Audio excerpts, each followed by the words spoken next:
Assalamualaikum warahmatullahi wabarakatuh. Di sini saya akan mempresentasikan materi tentang mekanisme pasar permintaan dan penawaran.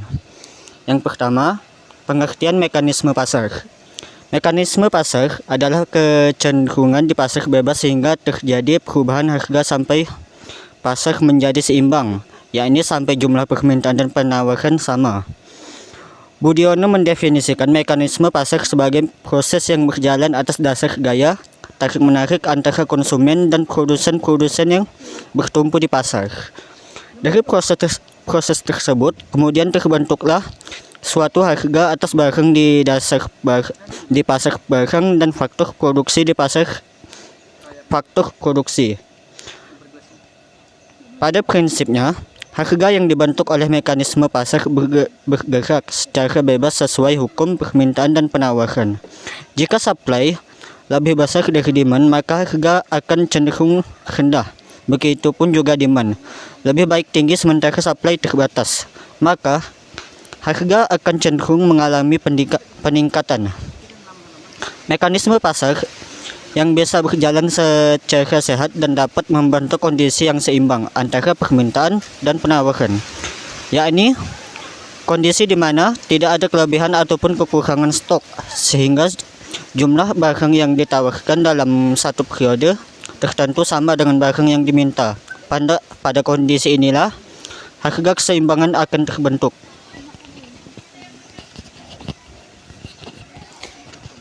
Yang kedua adalah pengertian mekanisme harga. Mekanisme harga adalah proses yang berjalan atas dasar gaya tarik-menarik antara konsumen dan produsen, baik dari pasar output, barang, ataupun input. Faktor-faktor produksi. Hasil neto dari kekuatan tarik-menarik tersebut adalah terjadinya harga untuk setiap barang dan untuk setiap faktor produksi. Harga merupakan petunjuk bagi produsen untuk mengalokasikan sumber-sumber ekonomi yang dimiliki. Dengan juga konsumen, harga merupakan petunjuk bagi mereka untuk mengalokasikan pendapatnya pada berbagai jenis barang yang diperlukan, sehingga manfaat pendapatnya untuk memenuhi kebutuhan yang memperoleh manfaat yang maksimum. Menurut William J. Stanton, harga adalah jumlah uang memungkinkan ditambah beberapa barang yang dibutuhkan untuk memperoleh beberapa kombinasi sebuah produk dan pelayanan yang menyertainya. Menurut Kotler, harga adalah sejumlah uang yang dibebankan pada suatu produk tertentu. Menurut Philip Kotler 2009 dalam bukunya Manajemen Pemasaran edisi 13 bahwa sepanjang sejarah harga ditetapkan melalui negosiasi antara pembeli dan penjual. Tawar-menawar masih sering dilakukan di beberapa bidang. Dengan adanya negosiasi, harga akan terbentuk harga yang berimbang dan wajar sesuai dengan kesukarelaan antara penjual dan pembeli. Keseimbangan atau equilibrium menggambarkan suatu di mana sebuah kekuatan yang ada di dalam pasar, permintaan dan penawaran berada dalam keadaan seimbang sehingga setiap variabel yang terbentuk di pasar, harga dan kualitas sudah tidak lagi berubah. Dalam keadaan ini, harga dan kualitas yang diminta akan sama dengan yang ditawarkan, sehingga terjadilah transaksi. Harga biasanya ditetapkan berdasarkan total biaya produksi plus keuntungan, sehingga pengusaha hendaknya menetapkan margin keuntungan yang wajar, sehingga harga dapat dijangkau oleh konsumen. Untuk barang yang diproduksi oleh banyak produsen, ada mekanisme persaingan yang memungkinkan harga terbentuk berdasarkan hukum pasar dengan teori permintaan dan penawaran, supply and demand. Pengusaha juga dituntut untuk menetapkan tingkat harga yang adil untuk berbagai kualitas barang yang sejenis. Konsumen berhak memperoleh barang yang berkualitas lebih baik untuk harga yang lebih tinggi. Atau dengan kata lain, pengusaha boleh menetapkan harga yang lebih tinggi untuk barang yang memiliki kualitas lebih tinggi. Baik, berikutnya ada permintaan. Dalam kajian ekonomi secara mikro, pembahasan didasarkan pada perilaku individu sebagai pelaku ekonomi yang berperan menentukan tingkat harga dalam proses mekanisme pasar.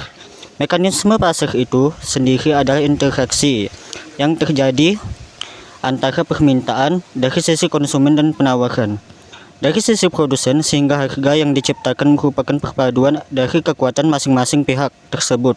Oleh karena itu, maka perilaku permintaan dan penawaran merupakan konsep dasar dari kegiatan ekonomi yang lebih luas. Pandangan ekonomi Islam terhadap permintaan, penawaran, dan mekanisme pasar ini relatif dengan ekonomi konvensional. Namun, terdapat batasan-batasan dari hukum Islam untuk berperilaku yang sesuai dengan aturan syariah. Dalam ekonomi Islam, norma dan moral Islam merupakan prinsip Islam dalam berekonomi merupakan faktor yang menentukan suatu individu maupun masyarakat dalam melakukan kegiatan ekonominya, sehingga teori ekonomi yang terjadi menjadi berbeda dengan teori pada ekonomi konvensional. Seringkali masyarakat susah untuk membedakan teori permintaan dan penawaran dalam ekonomi Islam dengan ekonomi konvensional. Memang secara umum teori dan hukum keduanya hampir sama, tetapi jika diperdalam akan terlihat perbedaan antara ekonomi Islam dengan ekonomi konvensional dalam memaparkan teori permintaan dan penawaran. Hukum permintaan adalah hukum yang menjelaskan tentang adanya hubungan yang bersifat negatif antara tingkat harga dengan jumlah barang yang diminta. Apabila harga naik, jumlah barang yang diminta sedikit, dan apabila harga rendah, jumlah barang yang diminta meningkat. Karena pada hakikatnya makin rendah harga suatu barang, maka makin banyak permintaan terhadap barang tersebut. Sebaliknya, makin tinggi harga suatu barang, maka makin sedikit permintaan terhadap produk barang tersebut. Apabila harga suatu barang naik, maka pembeli akan mencari barang lain yang dapat digunakan sebagai pengganti barang tersebut, dan sebaliknya, apabila barang tersebut turun, konsumen akan menambah pembelian terhadap barang tersebut. Kenaikan harga menyebabkan pendapatan real konsumen berkurang, sehingga memaksa konsumen mengurangi pembelian, terutama barang yang akan naik harganya. Pada hukum permintaan berlaku asumsi ceteris paribus, artinya hukum permintaan tersebut berlaku jika keadaan atau faktor-faktor selain harga tidak berubah. Kemudian, dalam hukum permintaan terhadap barang halal sama dengan permintaan dalam ekonomi pada umumnya, yaitu perbandingan terbalik terhadap harga. Apabila harga naik, maka permintaan terhadap barang halal tersebut, dan sebaliknya dengan asumsi ceteris paribus. Permintaan adalah sejumlah barang dan jasa yang diinginkan untuk dibeli atau dimiliki pada berbagai tingkat harga berlaku di pasar dalam waktu tertentu. Permintaan dapat dibagi menjadi dua macam, yaitu permintaan absolut dan permintaan efektif. Permintaan absolut adalah seluruh permintaan terhadap barang dan jasa, baik yang bertenaga beli maupun berkemampuan membeli maupun yang tidak bertenaga beli. Permintaan efektif adalah permintaan terhadap barang dan jasa yang disertai kemampuan membeli. Hukum permintaan tidak berlaku mutlak, tetapi bersifat tidak mutlak dalam keadaan ceteris paribus. Hukum permintaan, apabila harga mengalami penurunan, maka jumlah permintaan akan naik atau bertambah, dan sebaliknya, apabila harga mengalami kenaikan, maka jumlah permintaan akan turun. Hukum permintaan berbanding terbalik dengan harga. Yang kedua, faktor yang mempengaruhi permintaan. Harga barang itu sendiri. Naik atau turunnya harga barang atau jasa akan mempengaruhi banyak atau sedikitnya terhadap jumlah barang yang diminta. Yang B, pendapatan masyarakat. Pendapatan masyarakat mencerminkan daya beli masyarakat tinggi atau rendah pendapatannya masyarakat akan mempengaruhi kualitas maupun kuantitas permintaan. Yang ke C, intensitas kebutuhan. Mendesak atau tidaknya atau penting tidaknya kebutuhan seseorang terhadap barang atau jasa mempengaruhi jumlah permintaan. Kebutuhan primer lebih penting dibanding kebutuhan sekunder. Kebutuhan sekunder lebih penting dibanding tersier, sehingga pengaruh terhadap jumlah permintaan berbeda.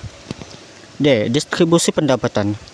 Makin merata pendapatan, maka jumlah permintaan semakin meningkat. Sebaliknya, pendapatan yang hanya diterima dinikmati atau oleh kelompok tertentu, maka secara keseluruhan jumlah permintaan akan turun. Pertambahan penduduk.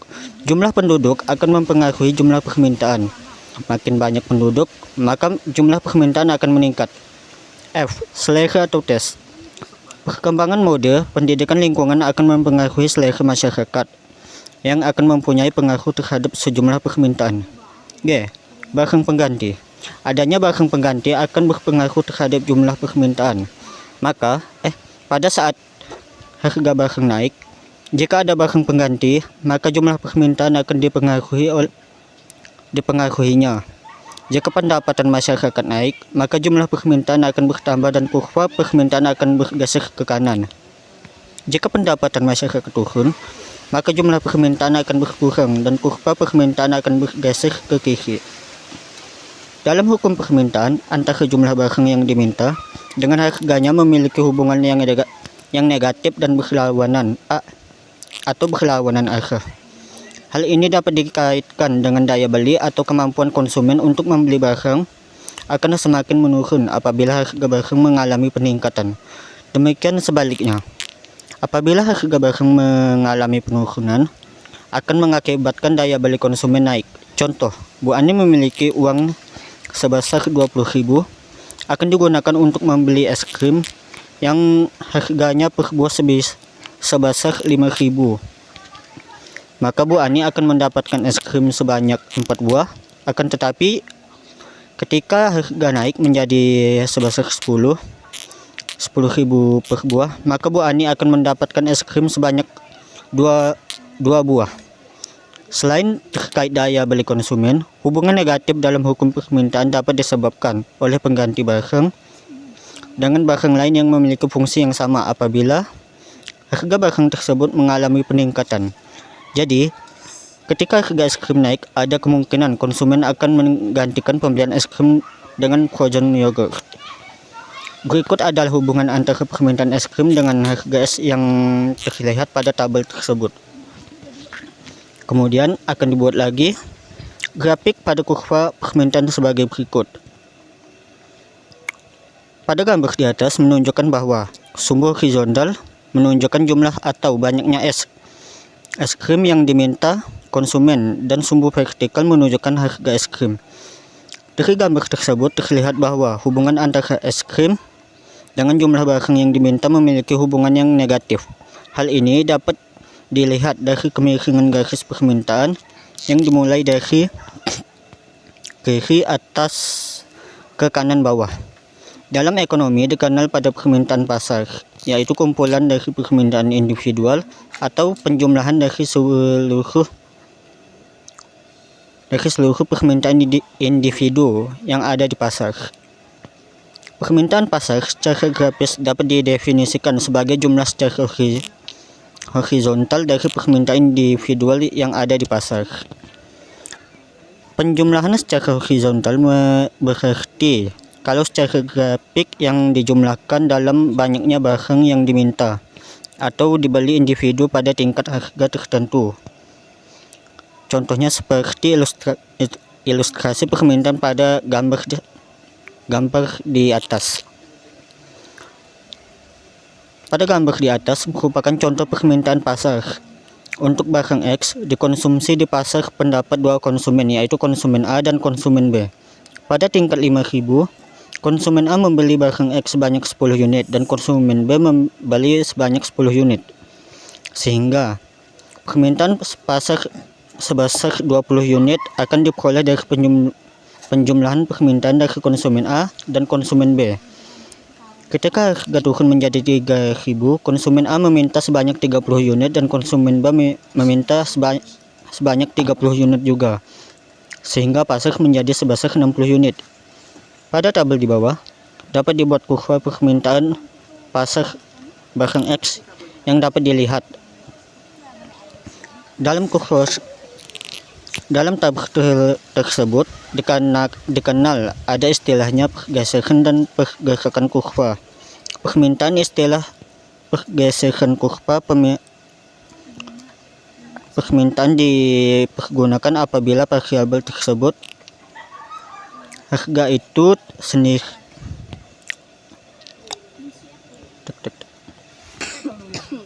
Dalam kurva tersebut, permintaan dikenal. Ada istilah pergeseran pergerakan kurva permintaan. Istilah pergeseran kurva permintaan dipergunakan apabila variabel selain harga barang itu sendiri yang mengalami perubahan. Misalnya, apabila terjadi peningkatan pendapatan konsumen sehingga mendorong kurva permintaan bergeser ke kanan atas. Demikian sebaliknya. Jika pendapatan konsumen mengalami penurunan, maka kurva permintaan akan bergeser ke bawah. Selain pendapatan, pergeseran akan terjadi jika terjadi pertambahan penduduk yang mengakibatkan permintaan terhadap suatu produk akan meningkat. Sedangkan istilah pergerakan dipergunakan jika terjadi perubahan harga barang itu sendiri yang mengakibatkan barang akan diminta perubahan. Pada tabel di atas menunjukkan kurva permintaan mula-mula, misalnya pendapatan konsumen menurun akan mengakibatkan kurva permintaan bergeser ke kiri bawah, yaitu dari D ke D2. Demikian sebaliknya, apabila terjadi peningkatan pendapatan konsumen akan mengakibatkan kurva permintaan bergeser ke kanan atas, yaitu dari D ke D1.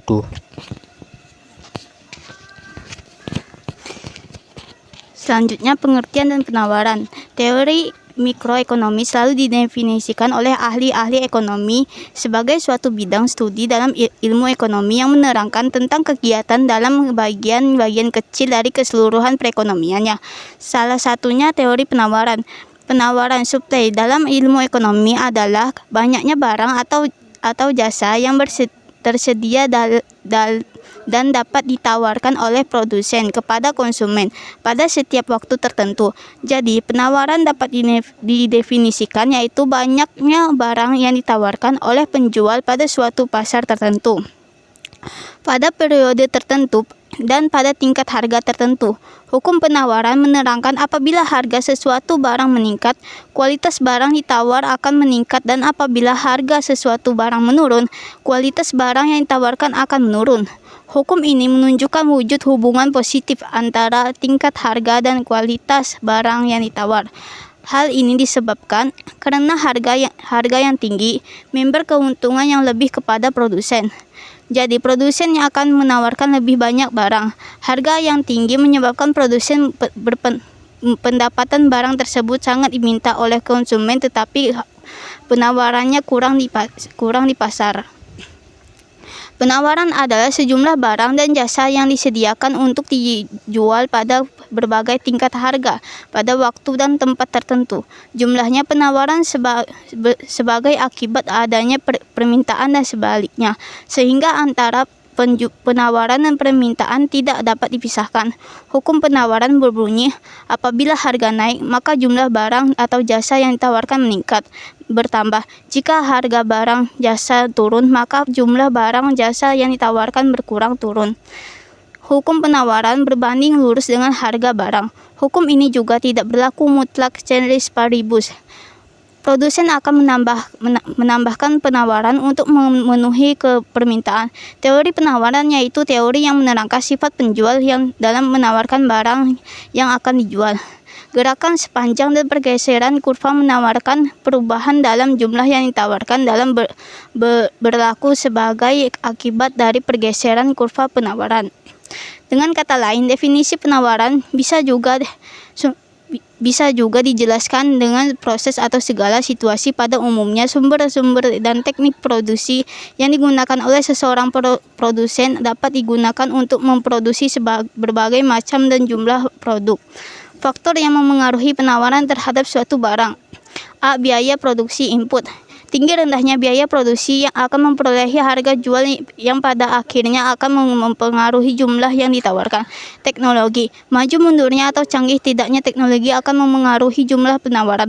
Makin canggih teknologi, produktivitas semakin besar, harga menjadi murah, jumlah yang ditawarkan meningkat, dan sebaliknya. C. Harapan keuntungan. Tingkat keuntungan produsen besar kecilnya laba akan menentukan harga jual. Keuntungan yang besar akan diperoleh jika harga barang murah, sehingga jumlah penawaran meningkat, yang pada akhirnya akan meningkatkan keuntungan. D. Kebutuhan akan uang tunai. Mendesak atau tidaknya kebutuhan uang tunai bagi perusahaan akan mempengaruhi kepada harga jual dan akhirnya mempengaruhi pada jumlah penawaran atau jasa. Harapan harga masa yang akan datang. Bagi produsen yang mampu menahan barang untuk dijual pada saat harga dianggap lebih menguntungkan, produsen akan menahan barang sehingga mempengaruhi jumlah penawaran. Masalah permintaan dan penawaran sudah tidak asing lagi bagi kita yang pernah mempelajari teori mikroekonomi yang terdapat pada ilmu ekonomi.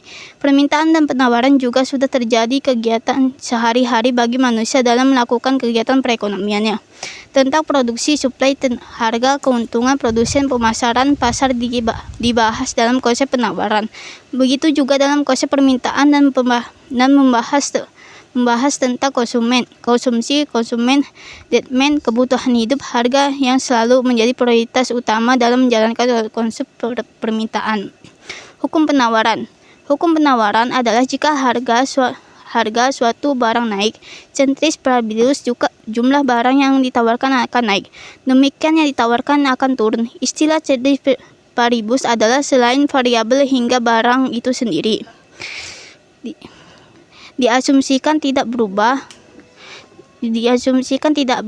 berubah atau konstan. Dalam hukum penawaran, hubungan antara jumlah barang yang dijual dengan harga memiliki hubungan yang positif atau kedua variabel memiliki hubungan yang searah.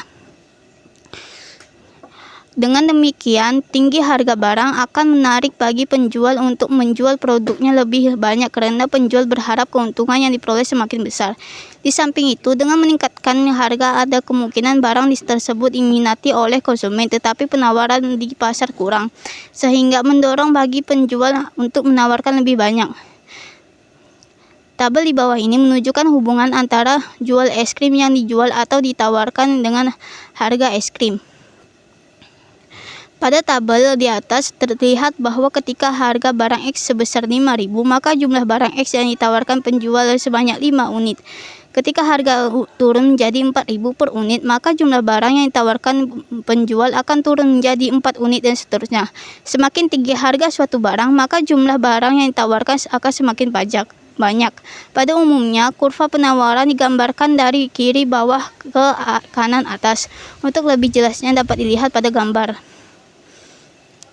Penawaran pasar merupakan penjumlahan dari seluruh produk yang ditawarkan penjual yang ada di pasar. Secara grafik, penawaran pasar merupakan penjumlahan secara horizontal dari seluruh penawaran yang ada di pasar. Artinya, pada tingkat harga tertentu, barang yang ditawarkan oleh seluruh penjual di pasar dijumlahkan. Untuk lebih jelasnya dapat dilihat pada tabel. Pada tingkat harga 5.000, penjual A bersedia menawarkan harganya sebanyak 500 unit dan penjual B juga 500 unit, sehingga total penawaran pasar pada tingkat harga tersebut sebesar 1.000 unit. Ketika harga turun menjadi 4.000, jumlah penawaran pasar sebanyak 800 unit yang diperoleh dari penjumlahan ketersediaan barang yang ditawarkan oleh penjual A sebanyak 400 unit dan penjual B sebanyak 400 unit. Bila dari tabel kemudian dibuatkan dari bentuk kurva dapat dilihat pada gambar. Dengan menggunakan asumsi bahwa di pasar hanya terdapat dua penjual yaitu A dan B, maka kurva penawaran pasar S A tambah B diperoleh dari hasil perjumlahan secara horizontal dari kurva penawaran penjual A yaitu SA dan penjual B atau SB. Misalnya ketika harga barang X di pasar setinggi 3.000, penjual A bersedia menawarkan barangnya sebanyak 300 unit dan penjual B sebanyak 300 unit, sehingga diperoleh penawaran pasar sebesar 600 unit. Demikian yang saya sampaikan. Bila ada kekurangan mohon maaf, selebihnya wabillahi taufiq wal hidayah. Wassalamualaikum warahmatullahi wabarakatuh.